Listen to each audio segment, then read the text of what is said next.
Matigas na. Hindi po ba't pagpatay matigas na? Matigas na yon. Diretso yon, di ba? Diretsong ganon. Napakatigas nun. Ilalagay mo sa sako. Gaano kalaking sako paglalagyan mo doon, mga kababayan? Sige nga. Hindi po sako, mga kababayan, sapagkat maaagnas at masisira po yan. Ang inilalagay po namin pabigat, mga kababayan, ay bakal. O kaya malalaking bato, mga kababayan. Kasi nga, kahit na bakal o malalaking bato na ang inilalagay po namin pabigat, lumilipat pa rin ng pwesto, mga kababayan.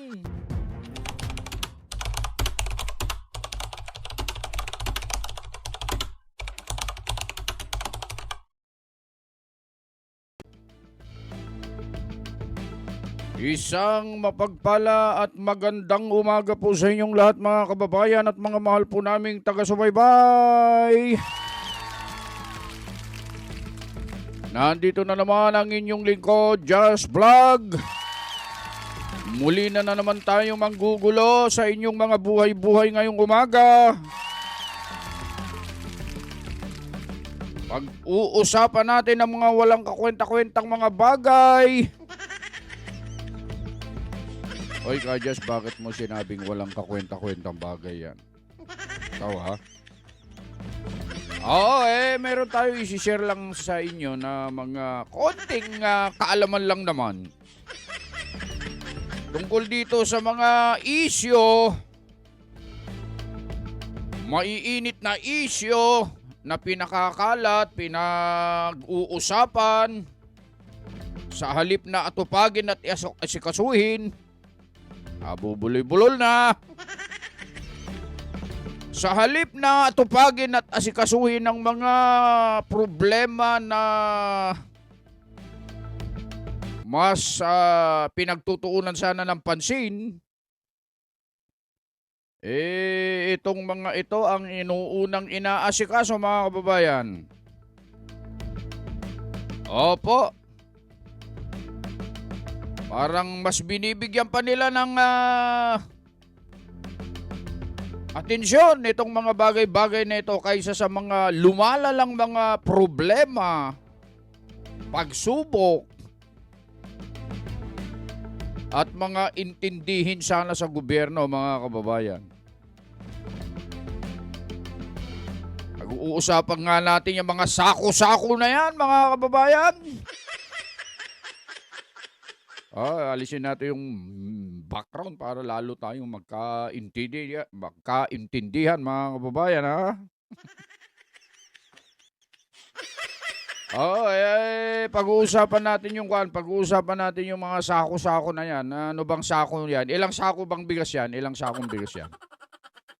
Magkano ba isang sako niyan?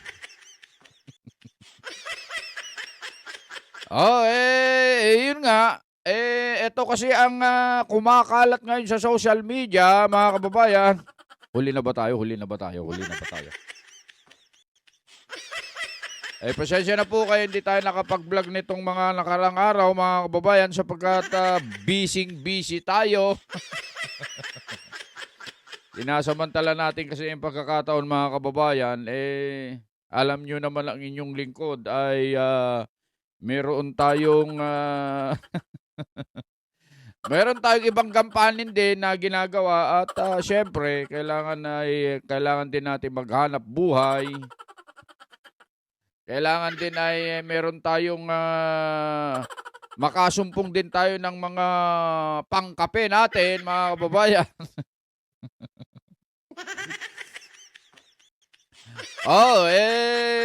Yun, mga kababayan, kaya pasensya na po. Babawi tayo sa mga susunod na mga pagkakataon, mga kababayan. Eto, ang dami mo pang sinasabi, Kajas. Kung ituloy mo na lang kaya yung sinasabi mong sako-sako na yan, ano ba sako yan? Ito nga po, mga kababayan. Sandali muna. Kailangan daw ano yung mga kababayan natin na nanonood sa atin. Magagalit si Senator Marcoleta nito, mga kababayan. Oo, binabati ko po muna mga kababayan, yung mga kababayan natin nanonood sa atin, Luzon, Visayas at Mindanao.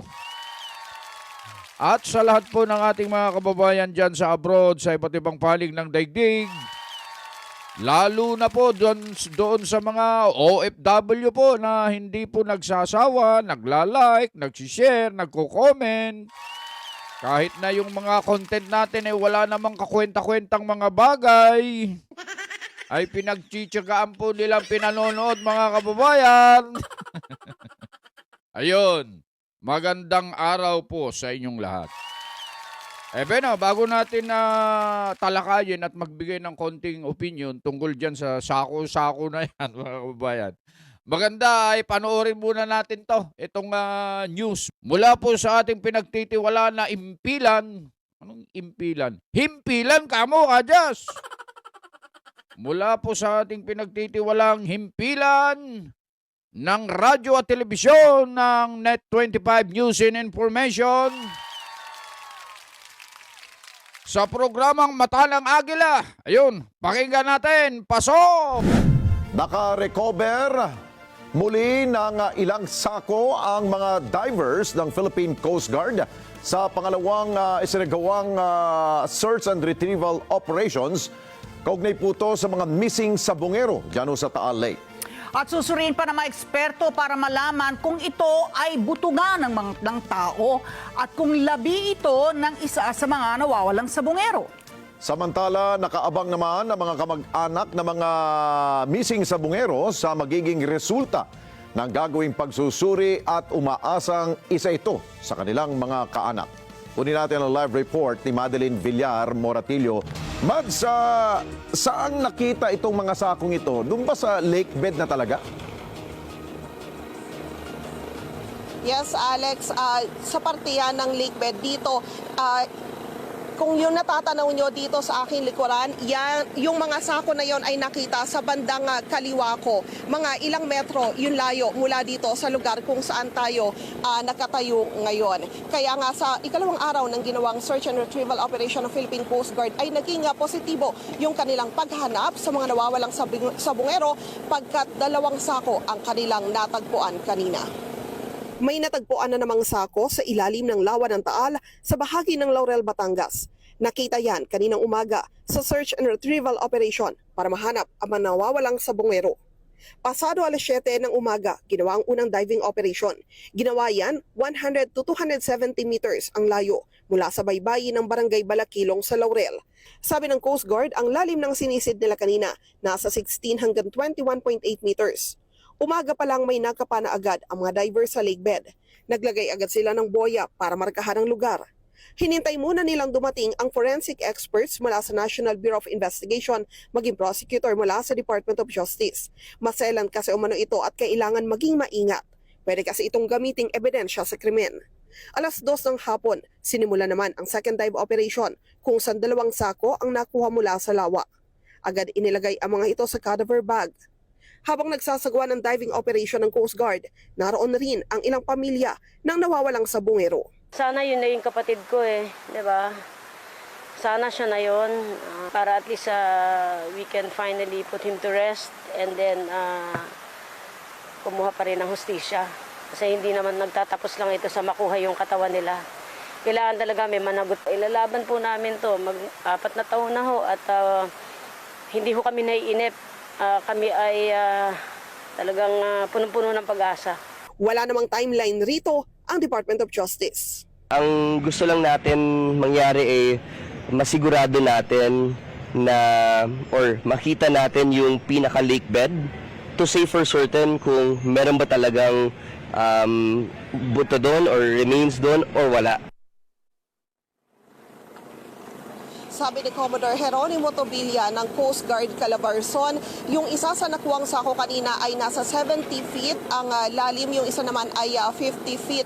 Nilinaw rin niya na kaya nilagyan ng kulay pulang net na sako yung mga nakuwang sako kanina. Yun ay bilang proteksyon sapagkat yung mga sako raw kanina nung matagpuan ito ng mga diver ay gutay-gutay na. Kaya para hindi maghiwa-hiwalay, yun ay ibinalot agad doon sa kulay pulang net na sako para maging maayos yung paglalagay sa kanya, at ang iahon siya mula sa lawa ay inilagay ito sa kulay itim na cadaver bag na merong nakasulat na DOH. Kasi hindi rin makumpirma ng Coast Guard kung yung mga laman ba nun ay buto ba, kagaya ng natagpuan kahapon, sapagkat nung nakuha nila yung kanina, yon ay nang madala dito sa Pampang, agad itong iturn over sa PNP SOCO para masuri kaagad. Balik sa inyo dyan, Alex. Okay, Mads, yun ang una kong tatanungin dahil kung sinabing sako, alam naman ng lahat ng ating mga kababayan kung anong itsura ng sako, no? Pero bakit pula?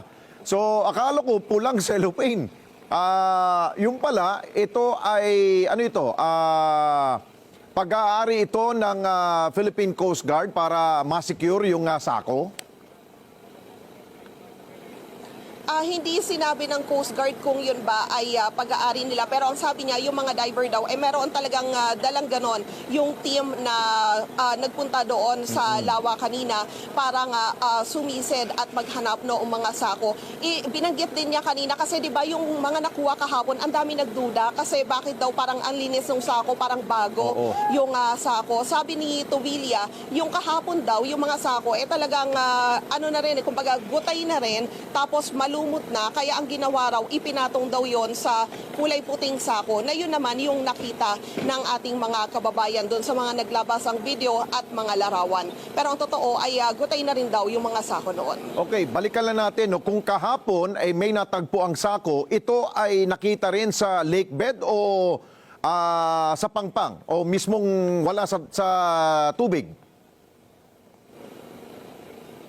Ang paliwanag ng Philippine Coast Guard, yan daw ay natagpuan malapit sa baybayin ng barangay Takalilong dito nga sa bahagi ng Laurel. Yun yung bakanting lote yon na tanaw na tanaw mo yung lugar kung saan nagsasagawa ng diving operation. Doon daw pumwesto kahapon yung mga miyembro ng PNP CIDG para makita nila ng malapitan yung ginagawang site inspection. At habang naghihintay daw doon sa mga nag-inspeksyon, doon sa lawa ay nagbutingting daw doon malapit sa may shoreline na itong mga pulis kahapon, at doon daw nila nakita yung mga buto na natagpuan kahapon. So all in all, Mads, kung pag pinag-uusapan natin ang pagkuha ng mga sakong yan sa tubig ay dalawa. Tapos isa yung sa gilid ng lawa. Tama ba ako? Yes, tama ka dyan, Alex. Ayun. Okay, dun sa operasyon ng Philippine Coast Guard, wala ba silang naibahagi na mga video ng actual na pagsisid para at least, alam mo naman ang Pilipino, nagdududa kung ito ba ay talagang nakuha sa ilalim ng lawa? Alam mo, Alex, mahirap daw kasing kumuha ng video. Yun nga siguro din yung explanation kung kaya hindi dinadala dito yung ROV ng Philippine Coast Guard na ang kakayahan lang naman ay kumuha ng mga larawan at video sapagkat masyado raw madilim itong ilalim nitong Taal Lake. Kaya ang ginagawang style ng mga diver kapag ka medyo nakakapakapanan nila yung ilalim. So kapakapa talaga, literal, yung kanilang ginagawa. So yun yung nangyari. Kaya natagpuan nila kanina yung dalawang sako. Alam mo, Mads, kaya ko tinanong yan dahil may mga kumakalat ngayon sa social media na may mga video na may sako na kinukuha ng mga diver. So, para sa kaalaman ng lahat, para at least ma-inform natin ang taong bayan, walang video ng actual na pagkuha dyan sa lawa. Yes, Alex. Hanggang ngayon ay wala pang inilalabas na actual na video ang Philippine Coast Guard sa pagsisid nila sa ilalim ng lawa. Kung meron man na mga nakikita yung mga kababayan natin at kami nakikita namin, yon ay nasa mababaw na bahagi na ng tubig. Okay, bakit sila tumigil ngayon?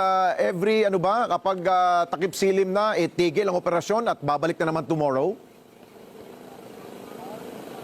Yes, Alex, madilim na rin kasi kanina 2 batch yung ginawang pagsisid ng Coast Guard. Yung una, alas 7 ng umaga nung magsimula yung diving operation nila, pero tumigil sila ng 9:30 sapagkat yun na yung meron silang nakapa. Kaya naglagay sila ng boya, tumigil muna sila at hinintay na dumating yung mga ipinadala na mula sa National Bureau of Investigation at maging mga prosecutor mula sa Department of Justice. At alas 2 ng hapon, ginawa yung second diving operation kung saan nakuha na yung 2 sako. So kapag madilim kasi, masyado na raw mahirap yon para sa mga diver lalo na at madilim pa dito sa ilalim ng lawa.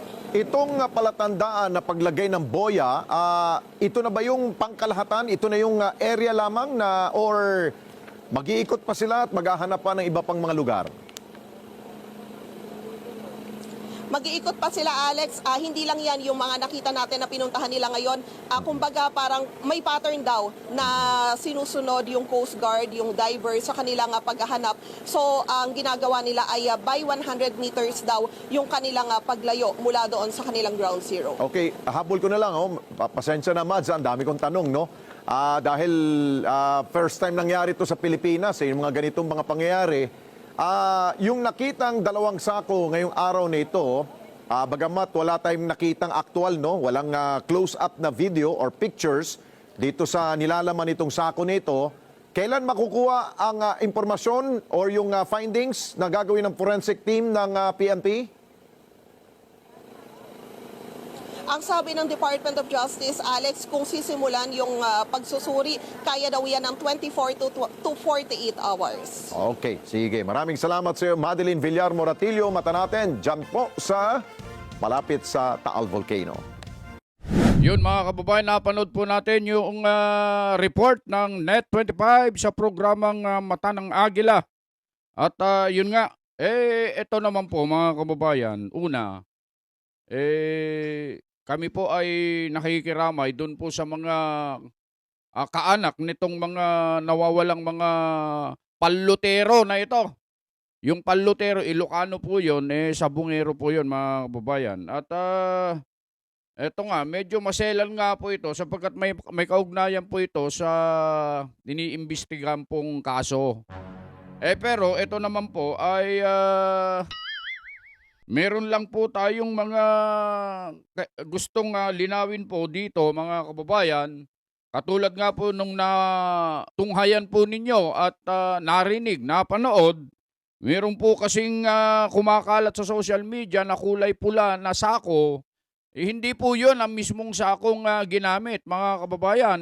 Yung kulay pula na yon ay ipinaibabaw lang sapagkat yung sako daw na nakuha ay gutay-gutay na mga kababayan.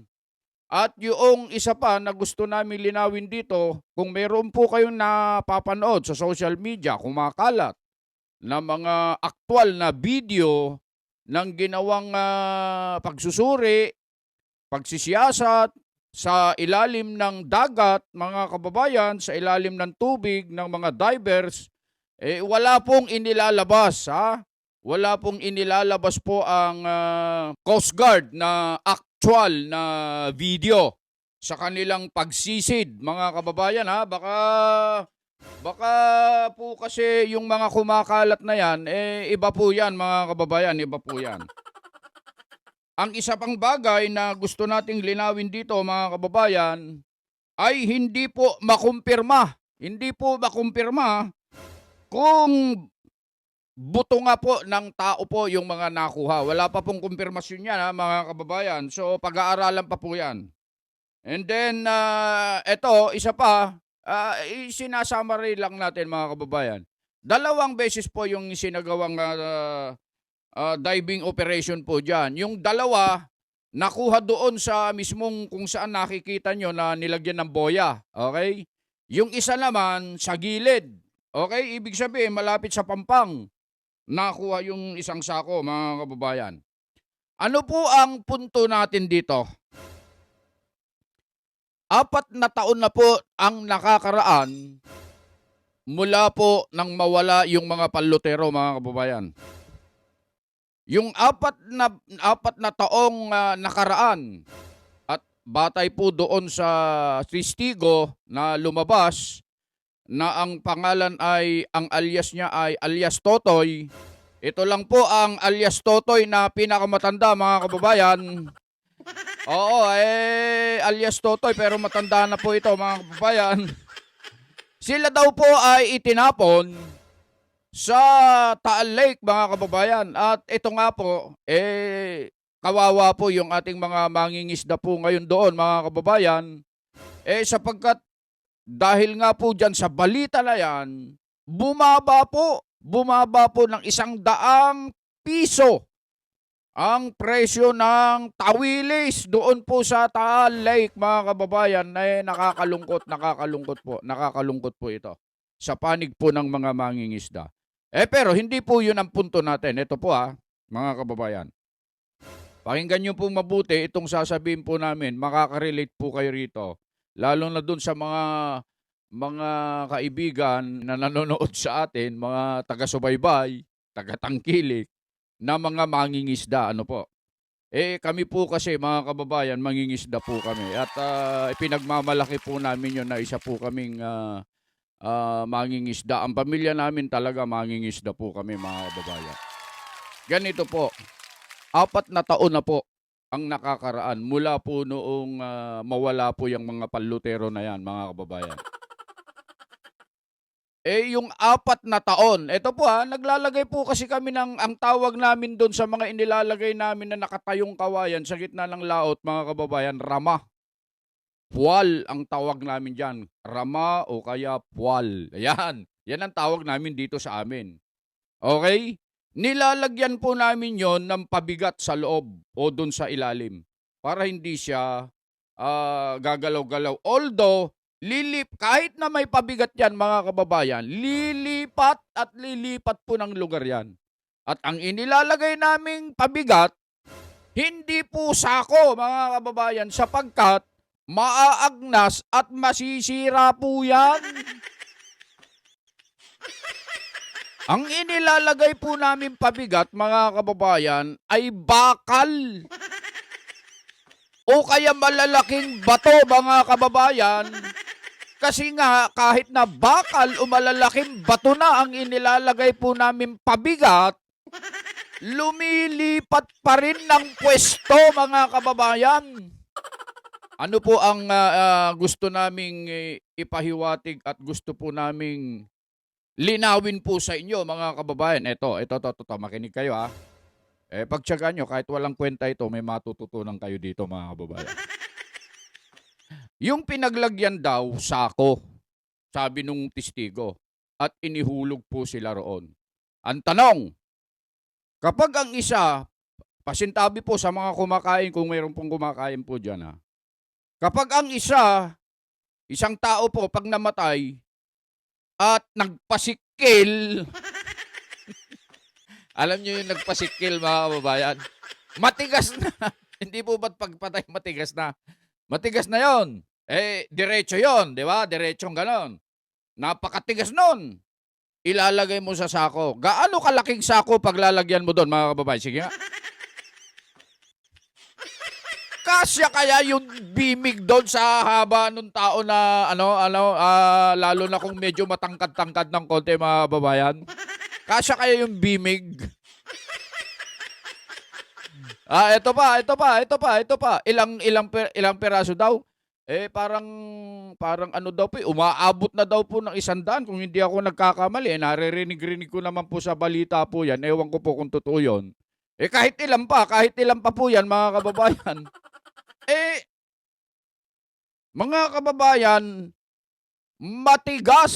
Okay? Maliban lang kaya pasintabi po sa mga kumakain dyan. Kung ginawa po nilang pork chop, okay? Okay? Yung ginanon-ganon nila, alam nyo yung ginanon-ganon, tinadtad nila bago nila ilagay sa sako. Pwede siguro yun. Kahit siguro ilang yung bimig, mga kababayan, ay siguro kahit 10 may ilalagay mo doon, mga kababayan. Pero ito, totoo usapan natin, mga kababayan. 4 na taon na po. Okay? Mangingisda po kami, mga kababayan, subukan mo, kung kayo po, subukan nyo lang na maglagay kayo ng sako sa dagat. Okay? Lagyan nyo ng pabigat para hindi alam nyo kung nandun siya. Okay? Balikan nyo after 1 month lang. Balikan nyo after 1 month lang.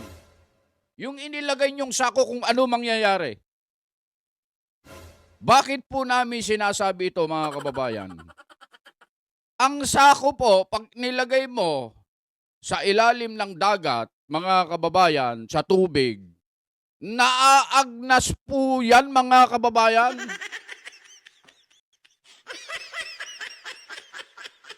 Opo, at ito pa, mga kababayan. Kaya nga po, meron po kaming pinost po dun sa isang account po namin sa social media. Maraming beses na po kaming nakasaksi ng mga nalunod sa tabing dagat sapagkat taga-tabing dagat po talaga kami, mga kababayan. Marami na po kami nakita na nalunod. At hindi po nagtatagal pagka nalunod, kahit 30 minutes, 20 minutes, pag nakita mo yan, bangkay na po yan, mga kababayan. At kapag nalunod ang isang tao sa dagat, mga kababayan, hindi doon mismo sa kinalunuran niyang lugar, kasi pag nalunod yan, hindi mo makikita kagad yan, lalo na kung malalaki ang alon. Hindi mo agad makikita yan, mga kababayan. Yung iba nawawala po. At alam nyo, ang nangyayari, pagka tumagal po ng mga 30 minutes hanggang 1 oras o kaya 1 araw, mga kababayan, yung bangkay ng nalunod na yon, mga kababayan, wala na po doon sa barangay na yon. Makikita na po yon sa ibang bayan. Ganun po katindi yon. Ganun po kabilis na lumipat ng lugar yung nalunod, mga kababayan. Ano po ang point namin dito? Kanya, sandali lang. Ang sabi mo kasi dyan, nalunod. Itong pinag-uusapan natin dito ay sako naman ito. Isinako, inilagay sa sako. Oh, mga kababayan, sabihin na natin inilagay sa sako. Lahat ba ng pagkakataon ay malinis, mapayapa ang dagat, mga kababayan? Hindi po. May mga pagkakataon nag-aalburuto po ang dagat. High tide, may low tide, may high tide, mga kababayan. At minsan sa Ilocano, naputol. No naputol, dadakkel ti daluyon na, mga kababayan. Lahat tapos meron pang kasamang hangin.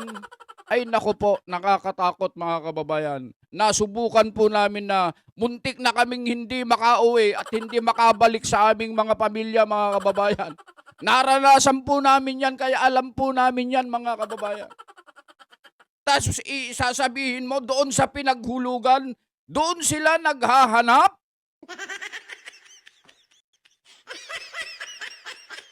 Ng mga taong inihulog doon nila hinahanap yung mga pambihirang buhay. Wala na doon yun, mga ano yan?